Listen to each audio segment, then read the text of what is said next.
Hi అండి. నమస్తే. Welcome back to our channel voice of Lakshmi. గంటి భానుమతి గారు రచించిన జీవన పోరాటం అనే ఒక చక్కటి కథను వినేద్దామండి. ఇక కథ మొదలు పెడదామా? నాకు చెందిన నా జీవితాన్ని, దాని అదృష్టాన్ని ఆడిట్ చేస్తే మిగిలేదేమిటి? ఆత్మగౌరవం పోతున్న వర్తమానం. దేవుళ్ళందరికీ నా మీద ఏదో కోపం ఉందని కాదు, నా పూర్వీకుల శాపాల ఫలితం అని కూడా నేను అనుకోను. మనిషి హృదయంలోని కల్మషమిది. షేక్స్పియర్ అన్నట్టు ట్రాజిక్ హీరోలందరూ ఒంటరి వాళ్ళు. మరి ఆయన మాక్బెత్, ఒథెల్లో, లియర్, హామ్లెట్లంతా అంతే కదా. కానీ నాకు ఒంటరిగా ఉండటం ఇష్టం లేదు. నేను సంఘజీవిని. నలుగురి మధ్య ఉండాలని అనుకుంటాను. కానీ ఇంట్లో పరిస్థితి అలా లేదు. ఏం చేయాలి? ఏం చేయగలను? ఈ జీవితాన్ని ఇలాగే కొనసాగించాలా? ఏమిటిది అని గొంతెత్తాలా? అర్ధరాత్రి దాటినా నిద్ర రావటం లేదు. కిటికీ పక్కనే నా పడక. కిటికీ తెర కదిలినప్పుడల్లా బయటి వీధి లైటు వెలుగు కంటిరెప్పల్ని అంటిపెట్టుకున్న నీటి బొట్ల మీద ప్రతిఫలిస్తూ ఉటోపియా లాంటి ఇంద్రధనుసులను చూపిస్తోంది. కళ్ళు తెరవదలుచుకోలేదు. తెరిస్తే కన్నీళ్లు చెంపల మీదుగా కారిపోతాయి. రెప్పల చివరన దోబూచులాడుతున్న సప్తవర్ణాలు జారిపోతాయి. జరిగింది ఇది. ఈవేళ శంకరమఠంలో లలితా సహస్రనామ పారాయణం ఉంటే వెళ్ళాను. ఎప్పుడూ దసరాల్లో వెళ్తాను. ఎవరూ పాత స్నేహితులు కానీ తెలిసిన వాళ్ళు కానీ కనపడేవారు కాదు. కానీ ఇవాళ విజయకుమారి కనపడింది. ఆమెను ఇంటికి తీసుకొచ్చాను. అదే నేను చేసిన పెద్ద నేరం. వెళ్ళండి, మీ ఫ్రెండ్తో పాటే ఆశ్రమంలో ఉండండి. నేను చెప్తే చాలు, మళ్ళీ మీ అబ్బాయి ప్రత్యేకంగా చెప్పక్కర్లేదు. ఇది మొదటిసారి కాదు సునంద ఇలా అనటం. అయితే ఎప్పుడూ పెద్దగా పట్టించుకోలేదు. కానీ ఈవేళ అలా కాదు. ఆలోచించాలి. భావి జీవితం గురించి ఆలోచించాల్సిన సమయం వచ్చింది. ఒకే స్కూలు, ఒకే క్లాసు, పక్కపక్క ఇళ్ళు. విజయ్తో మాట్లాడకుండా ఎలా ఉంటాను? గబగబా దగ్గరికి వెళ్ళి భుజం మీద చేయి వేశాను. ఉలిక్కిపడి పక్కకి తిరిగి నన్ను చూసింది. గుర్తుపట్టింది. ఆ కళ్ళలోని భావాలకి భాష లేదు. మా ఇల్లు ఇక్కడే అంటూ దాన్ని ఇంటికి తీసుకువెళ్ళాను. నా స్నేహితుల్ని ఇంటికి తేయకూడదు, అది నా కోడలి ఆజ్ఞ. కానీ ఉల్లంఘించాను. 30 ఏళ్ల తర్వాత కనపడ్డ స్నేహితురాల్ని అలా వదిలేయలేకపోయాను. ఏదో మొండితనం. ఇంటికి తాళం వేసి ఉంది. మనసులో ఆనందం. నిర్భయంగా ఊపిరి పీల్చుకున్నాను. వంటింట్లో గారెలు, ఆవడలు ఉంటే టిఫిన్ పెట్టాను. కాఫీ ఇచ్చాను. మా ఇద్దరి మధ్య వ్యక్తిగత విషయాలు రాలేదు. రాకుండా జాగ్రత్త పడ్డాం అన్నది నిజం. స్కూలు, కాలేజీ ఫ్రెండ్స్ గురించి ఎన్నో మాట్లాడుకున్నాం. అంతా నోస్టాల్జియా. 3 అవుతుండగా లేచింది. ఆటో ఎక్కిస్తున్నప్పుడు అడిగాను, ఎక్కడుంటున్నావు అని. మదర్స్ ఓల్డేజ్ హోమ్ అంటూ అడ్రస్ ఆటోవాడికి చెప్పినప్పుడు నా ప్రశ్నకి జవాబు దొరికింది. కోడలొచ్చాక ఏం గొడవ జరుగుతుందో అని భయపడుతూనే ఇంట్లోకి అడుగుపెట్టాను. వంటింట్లో పెట్టిన గారెలు, ఆవడలు తగ్గాయి. నిలదీసింది. నా స్నేహితురాలు పాపం ఆశ్రమంలో ఉంటుంది. దాదాపు 30 ఏళ్ల తర్వాత కనిపిస్తే నాంచాను. ఇదేం ధర్మసత్రం కాదు, తీసుకొచ్చి టిఫిన్లు, కాఫీలు ఇచ్చి మర్యాదలు చేయడానికి. సిగ్గు, అవమానం. ఇది నా ఇంట్లోని నా స్టేటస్. పండగ రోజులని గారెలు, ఆవళ్ళు చేశాను. కానీ పిల్లలు హడావిడిగా అన్నం తిని సినిమాకి వెళ్ళారు. గారెలు తిననే లేదు. మీ అబ్బాయికి ఆఫీసుకి వెళ్ళే సమయానికి పిండి వంట అవనే లేదు. నేను కాస్త అటు ఇటు వెళ్ళేటప్పటికి వంటింట్లోకి వెళ్ళటం, వెతకడం, తినేయడం. అందులోనూ అది నూనె సరుకు. రాత్రికి కళ్ళు కళ్ళుమంటూ దగ్గుతారు. మీది మీకే తెలియాలి. రేపొద్దున దగ్గు, ఆయాసం ఎక్కువైపోతే ఈ చాకరీ ఎవరు చేస్తారు? ఈవేళ అటో ఇటో తేలిపోవాలి. మీ అబ్బాయిని రానియండి, సంగతి తేలనియండి. మీరో నేనో ఉండాలి ఇంట్లో. పైగా మీ ఫ్రెండ్ ఆశ్రమంలో ఉందని అన్నారు. మీరు పొండి, అక్కడే ఉండొచ్చు. ఒంట్లోని శక్తంతా పోయింది. అలాగే జారి నేల మీద కూర్చుండిపోయాను. సునంద ఇంకా ఏదో అంటూనే ఉంది.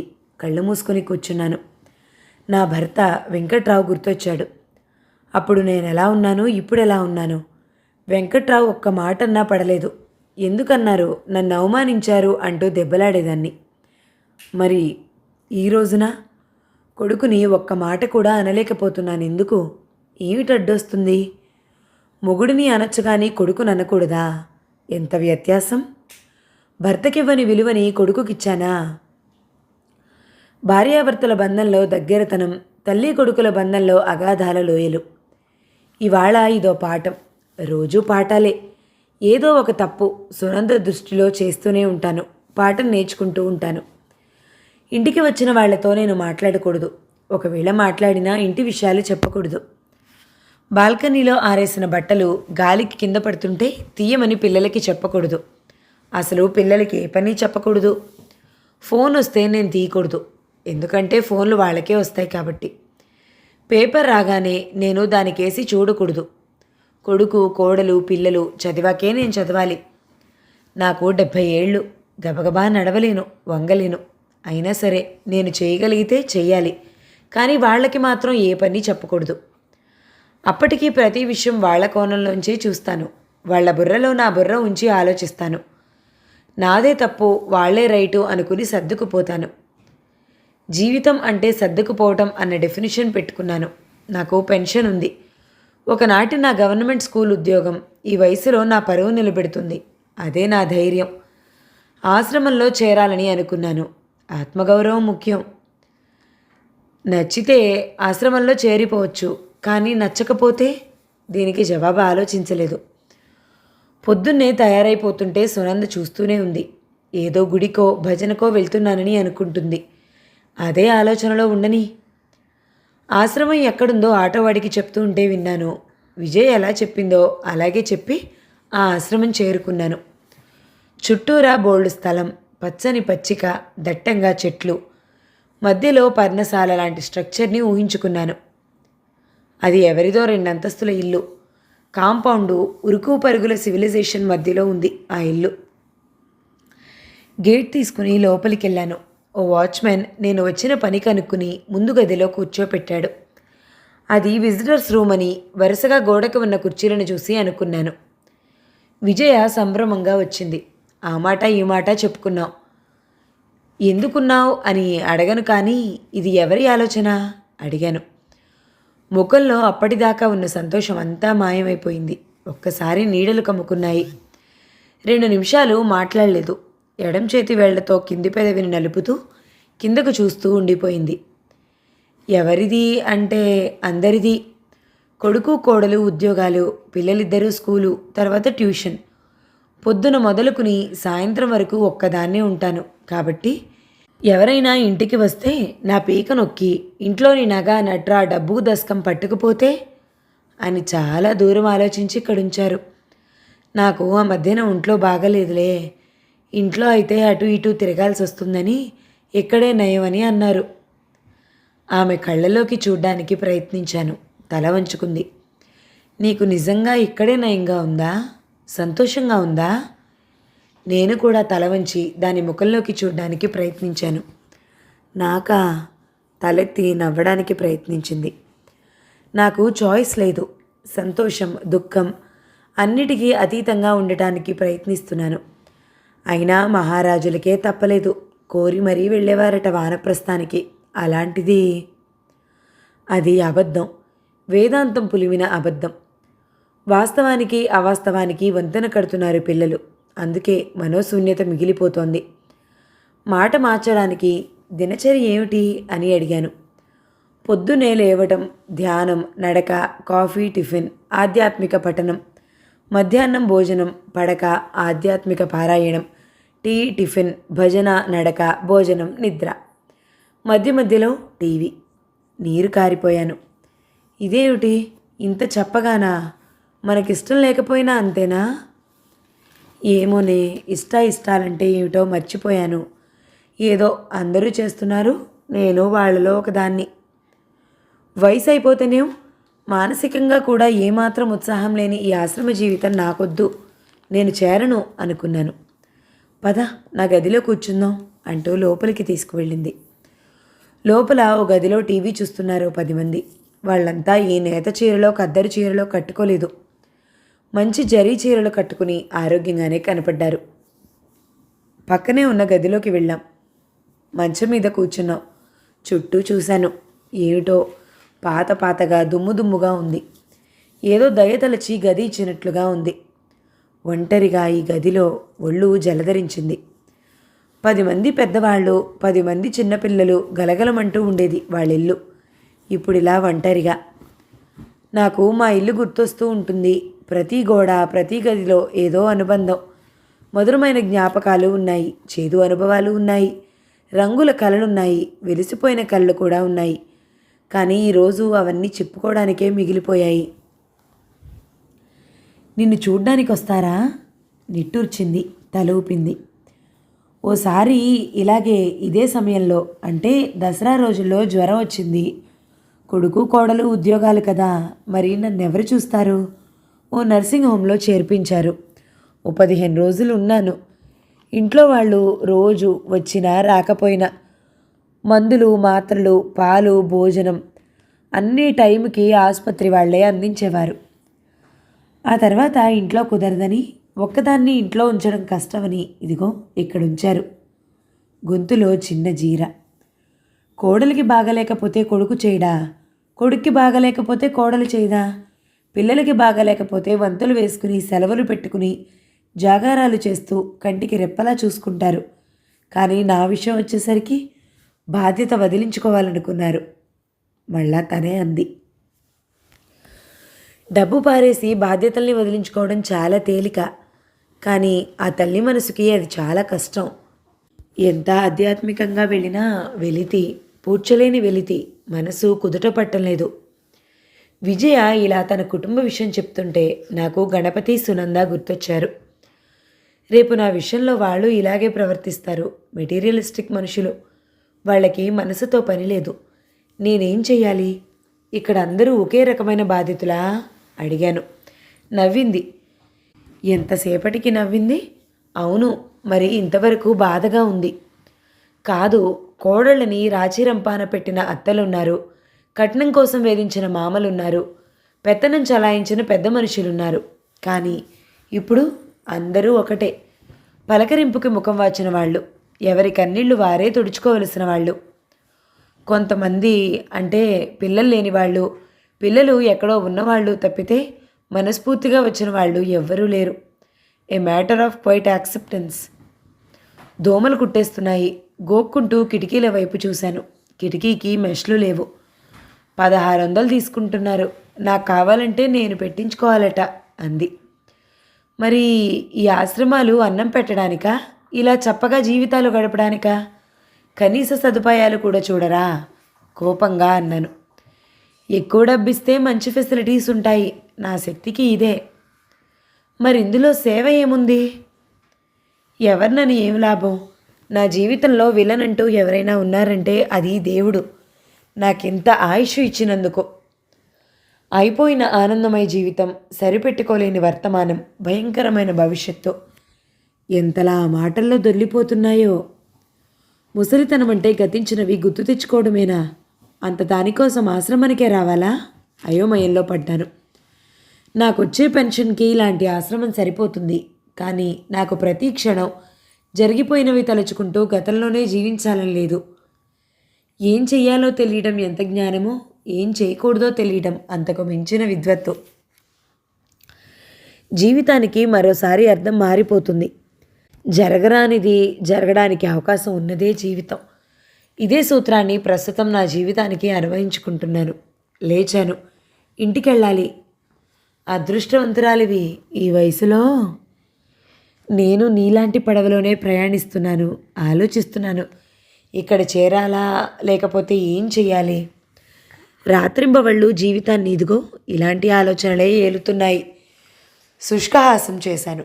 అర్థమై ఉండొచ్చు తనకి. ఇంకేమనలేదు. 4 గంటల ప్రాంతంలో ఇంటికి వచ్చాను. నా గదిలోకి వెళ్ళాను. ఒకప్పుడు అది బాల్కనీ. పిల్లలిద్దరూ పెద్దవాళ్ళు అయ్యేసరికి బాల్కనీ మూయించి అది నాకిచ్చారు. అందులో ఓ సన్నటి మంచం, దాని కింద నా పెట్టె, ఓ స్టూలు, దాని మీద దేవుడి పుస్తకాలు. షెల్లీ అన్నట్లు జీవితానికి అవతల ఏముందో తెలుసుకునే ప్రయత్నానికి అడుగులు ఆ పుస్తకాలు. దసరా అయిపోయాక గణపతితో మాట్లాడాలి అనుకున్నాను. ఆ రోజు రానే వచ్చింది. గణపతి, నీతో మాట్లాడాలి. ఓ మధ్యాహ్నం గణపతి, సునంద టీవీ చూస్తుంటే అక్కడికి వెళ్ళి అన్నాను. ఇద్దరూ నా వైపు చూడలేదు. ఏమిటి అని అడగలేదు. గొంతులో ఏదో ఉండ అడ్డుకుంటోంది. ఈ దశ నేను కోరుకున్నది కాదు, నాకు ఇష్టమైనది కాదు. కానీ మనిషన్న ప్రతివాడు ఈ దశలోంచి వెళ్ళాలి. ఈవేళ నేను, రేపు మీరు కావచ్చు. 4-5 ఏళ్లుగా సునంద నన్ను ట్రీట్ చేసే విధానం నీకు తెలుసో లేదో నాకు తెలియదు, కానీ నన్ను లిటరల్గా ఇంట్లోంచి పొమ్మంటుంది. సునంద టక్కున టీవీ ఆపేసింది. చెప్పండి, మీ అబ్బాయికి అన్నీ చెప్పండి. నేనేమంత కాని మాట అనలేదే. మన వీధిలో చూడండి, ఎంతోమంది ఆశ్రమాల్లో ఉంటున్నారు.